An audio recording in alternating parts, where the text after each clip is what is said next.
Oh, Kevin, unwrap that tinsel for Dad, will you? Yeah? Oh, Kevin, I wonder what Santa Claus is going to bring you. And I wonder what he's going to bring you, my darling. Quite a guy, this Mr. Claus. Sometimes I wonder how he ever manages to make ends meet. Prices have got so high. Now, what have prices got to do with Santa Claus? He makes his own toys. You know that, Joe. Yeah. I'm so excited Uncle Bert is coming. Oh, my goodness, Uncle Bert. I knew there was something I'd forgotten. His box of cigars. It's at the drugstore, all paid for, and I forgot to pick it up on my way home. I'll go get them, Mother. Oh, no, dear. I don't like you to go out after dark. You stay here and help Daddy. Oh, don't be silly, Mother. It's just down at the corner. Only take a minute. Oh, and Janet. Get me a pack of cigarettes, will you, honey? Of course. Anything for Santa Claus on Christmas Eve. Bye. I'll be right back.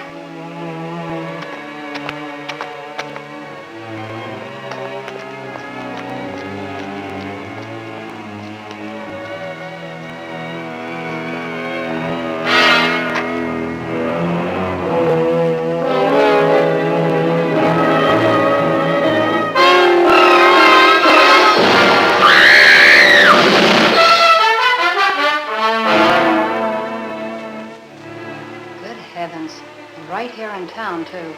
Yes, right here in town. Practically in the middle of town. It's about time the people of this town did something about it.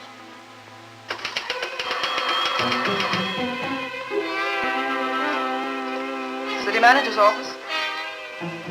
Yes. Who's calling, please? Mr. Semley? Yes.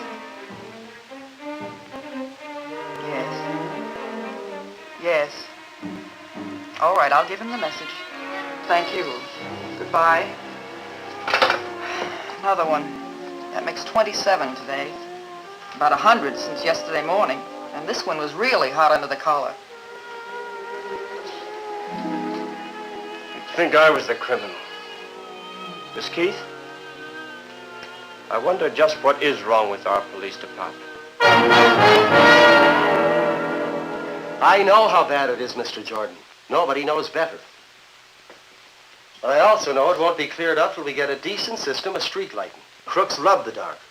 And it's dark over most of the town, Mr. Jordan. Except on the corners. In other words, Chief, you really feel that improper street lighting has a good deal to do with crime? Feel it? I know it, Mr. Jordan. Crooks hate light like poison. You don't see burglars going around Jimmy and windows in broad daylight, do you? Unless it's on a pretty lonesome street. Well, that's pretty obvious, of course, Chief. Do you have any figures on how much more crime there is at night than in the daytime? Figures? Now, what would I be doing with figures? After all, Mr. Jordan, I'm just a cop. I don't tell the boys on city council what to do. It's very much vice versa. Well, Chief, suppose we do some figuring. I'll send you a statistician to help you study the records. You know, I have a notion that something pretty interesting might turn up. Oh, Daddy, I wish you could have seen the movie, too. It was so funny, wasn't it, Mommy? Oh, Daddy, look out!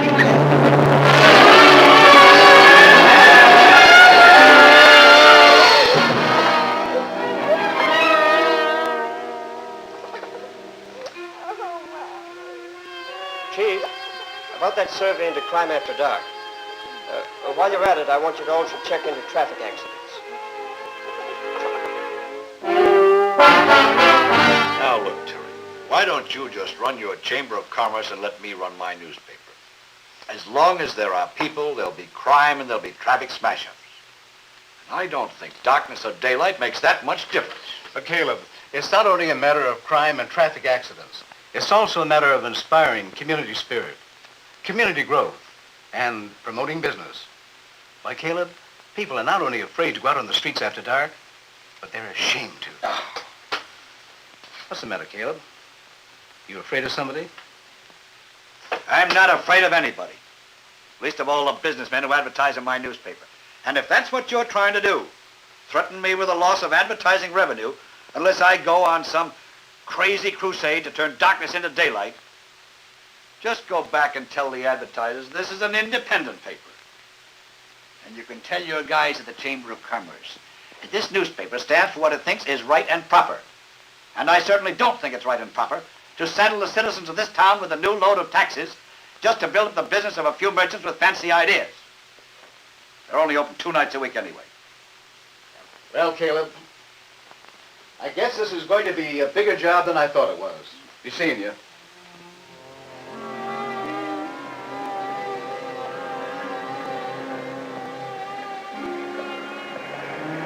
Dismal. Downright dismal. Well, there they are, Mr. Jordan. We went back over the records for the last 5 years.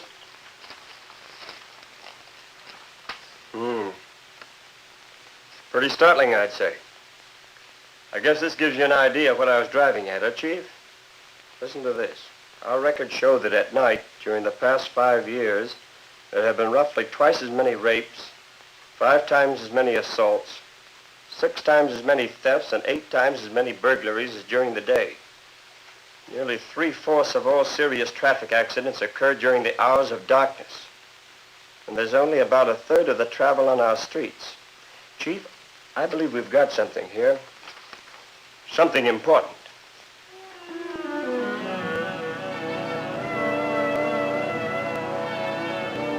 Yeah, the Great White Way. The pride of Fort Butler. When those lights was put up there, I was dancing the Charleston High School. 25 years. Well, they might call them glaring Gerties.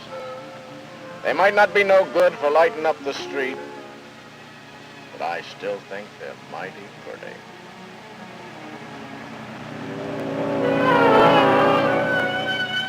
Oh, he must have spent the whole roll on the main stem, because there's certainly no Great White Way out here. Look at that light. Oh, brother, this is about as useful as a hole in the head. Look at the way it lights up half that house on the corner. There's one good thing about our street lights, Nick. Think how handy they'll be in case we have another war. If blackout order comes, we just go right on being normal. Hey, look it. What's that?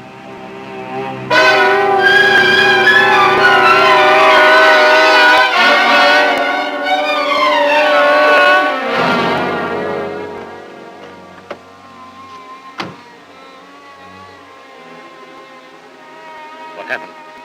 Back there. Hit me. Took my wallet. One of them.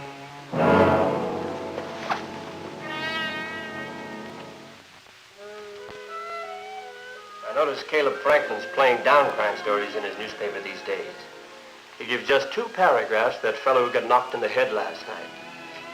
I guess he figures he better not help advertise how badly we need new street lighting. Why? What's it to him?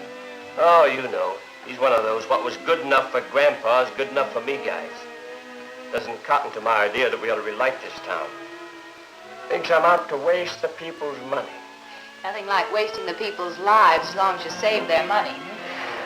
Yeah, I'm going to have trouble with a couple of guys in the city council, too. Though most of them are inclined to agree with me. Phil, you aren't likely to get the city council down on you, are you? With all this business about a new street lighting system. Look, honey, don't worry about that. I know, Phil, but they could always fire you, you know. And we're settled here now. The children have their friends at school, and we have a nice home. Why, Mrs. Jordan, I do believe you're losing faith in your old man. Besides, a good city manager can always get a job, you know. Don't you think I'm a good city manager, Mrs. J? Don't be silly. Well, I got a rush. I have an early appointment with Dave Bartleby. He's a lighting specialist down at Utility. Bye now. And don't worry, my pet. I'll manage the city. You just manage me. Well, goodness knows I'd try hard enough. I had to come to you, Dave. I figure you utility people can give me the lowdown. In a word, what is the overall status of our street lighting at the present time? In a word, lousy. We have over 100 miles of streets, and nearly all of them are improperly lighted. The city, so far, has concentrated on new areas as they were developed. But there's been no organized plan for lighting the whole community. Dave, How much trouble would it be for you to make up a lighting survey of our entire city? So I can have some real ammunition when I go before the council again. A lot of trouble. But I've got news for you, Phil. I've already made that survey.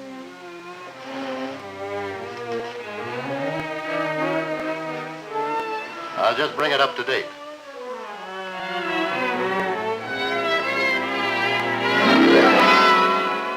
Now, in towns where a modern street lighting system has been installed, merchants find that cheerful, well-lighted streets attract more shoppers and help to put them in a buying mood. Now, listen to this quote from a furniture store owner in Seymour, Indiana. Since our modernized lighting system was installed, Seymour retail sales are greater than the total income of the local people, which indicates we are attracting many dollars from the buyers in the trading areas. Mr. Jacobs, may I say a word at this point? Oh, certainly. I might point out, too, that other cities have proved that a well-lighted business district helps to raise and stabilize real estate values. Why, it's even been proved that good lighting means better fire protection because of the improved conditions under which the firemen work. Now I suppose you're going to tell us that a fireman is apt to lose a hose in the dark. And while he's hunting for it, the house burns down. Ha!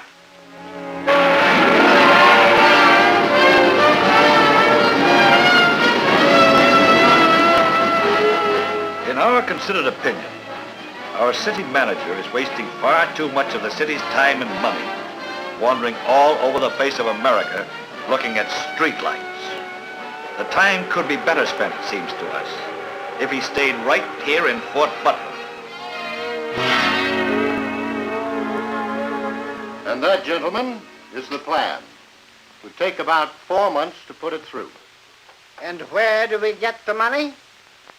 Cities somehow find the money for all other pressing needs, schools, libraries, charities, sanitation, and so on. But for some reason, they overlook street lighting. This first graph shows the widening gap between our lighting expenditures and the rise in our population and automobiles. This one shows how far our expenditures for street lighting have lagged behind our other community expenditures. Actually, the project which I've been describing would cost each citizen of Fort Butler no more than the price of a golf ball or 4 packages of cigarettes. Mr. Chairman. Mr. Franklin. I understand that our city manager is going to give us a report on his travels. Maybe we ought to hear from him at this point. I'm sure if Mr. Jordan is ready, we're all ready to hear him. Mr. Jordan? Mr. Chairman, members of the council, ladies and gentlemen, if I was enthusiastic about the notion that Fort Butler should have new street lighting before I went on this trip, I am 1,000 times more so now. What I found out in Cleveland alone supports everything I believe about Fort Butler's need for this project. In Cleveland, I was the guest of Mayor Thomas A. Burke, who, with Elmer L. Linseth, the president of the Cleveland Electric Illuminating Company, spearheaded a vigorous street lighting program that has changed Cleveland from a city plagued by after-dark crime and traffic accidents into one of the best lighted metropoli in the world.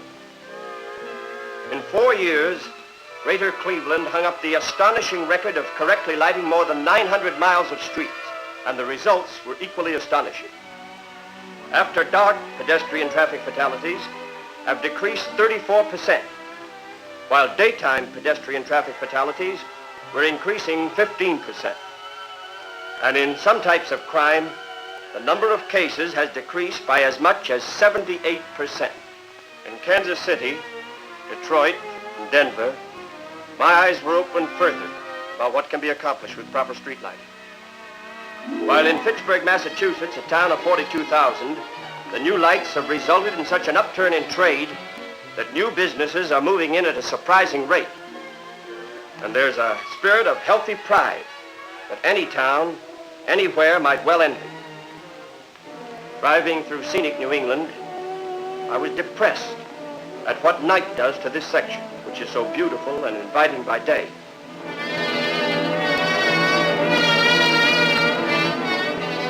Then, about 50 miles below the Canadian border, I approached Lyndonville. just like suddenly being warmed by an open fire.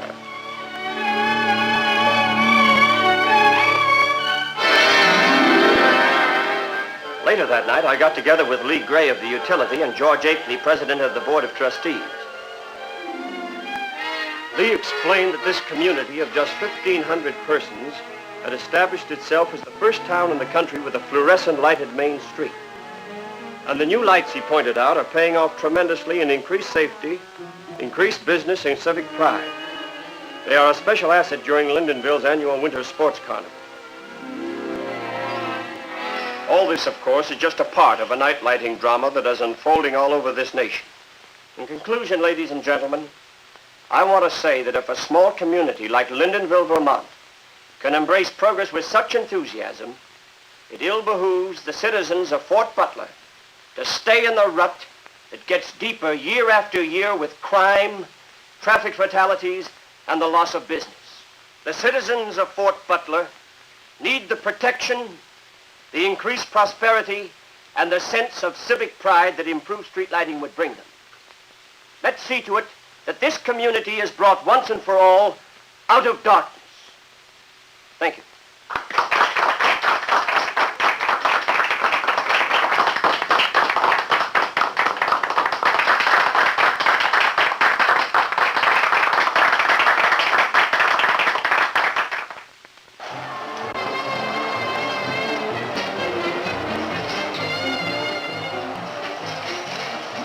What do you know?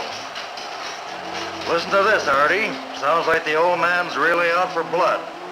In his determination to push through a new street lighting program for the city, against the wishes of at least 2 members of the city council and a large section of the citizenry, Mr. Jordan has succeeded in saddling the city with a new burden, whose magnitude is out of all proportion to the vaunted virtues of new street lighting. We think it's time to remind Mr. Jordan and the council.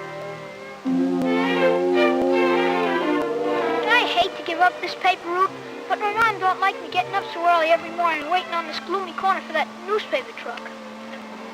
How many mornings do I have to go around with you before I can take it on by myself? Oh, just a couple. Seems to me that truck is late today. Not a sign of her yet. Still come along with you every morning? Just about. Only when it's too cold I make him stay at home. Well, here she comes at last. And oh boy, look at her zipping along. She's late, all right.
How did it happen, Paul? Whatever was the matter? I just couldn't see, that's all. I couldn't see. Just couldn't see.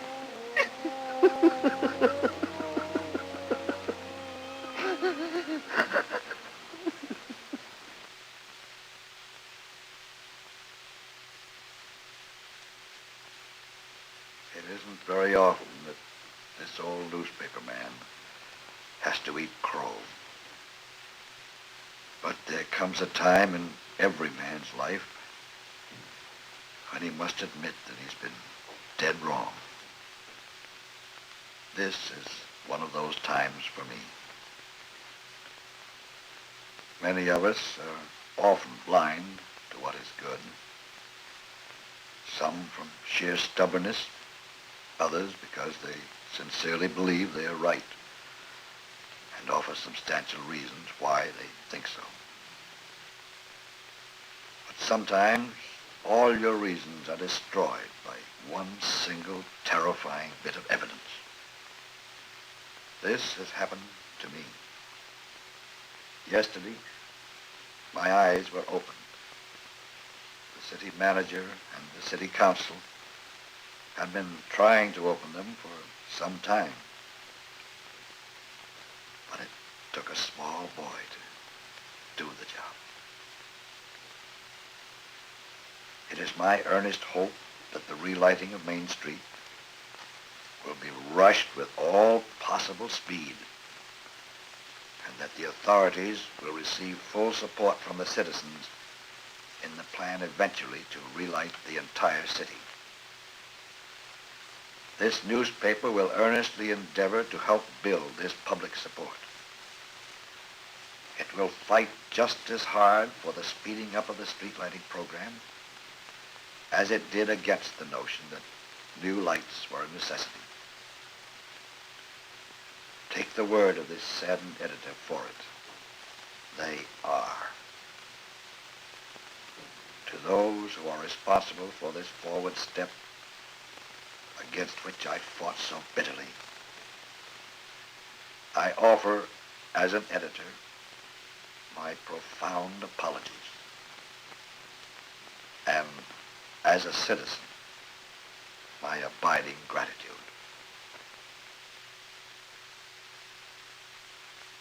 Extra! Extra!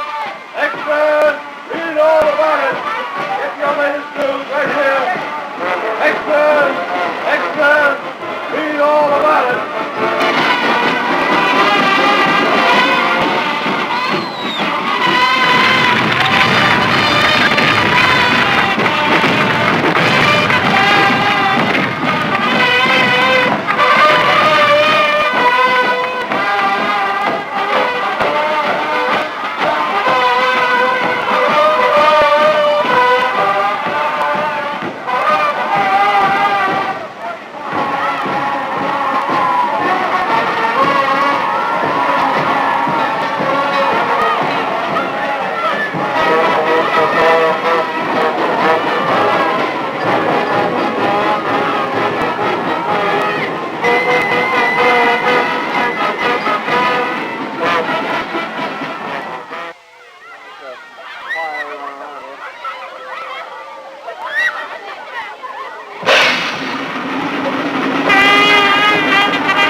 Ladies and gentlemen, the governor.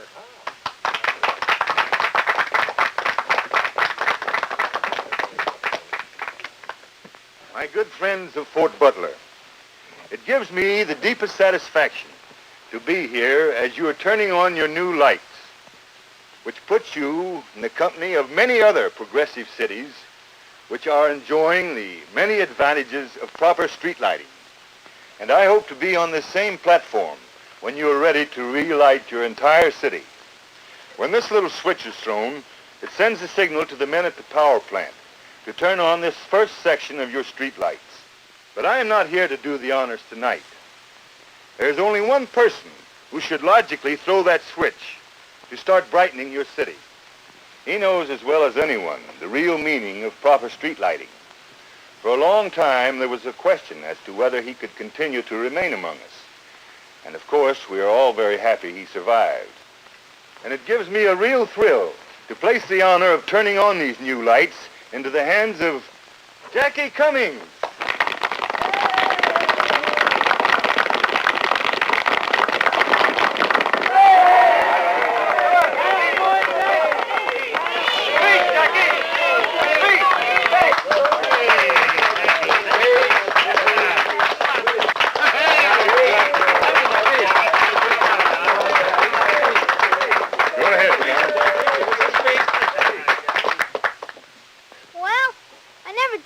The dark.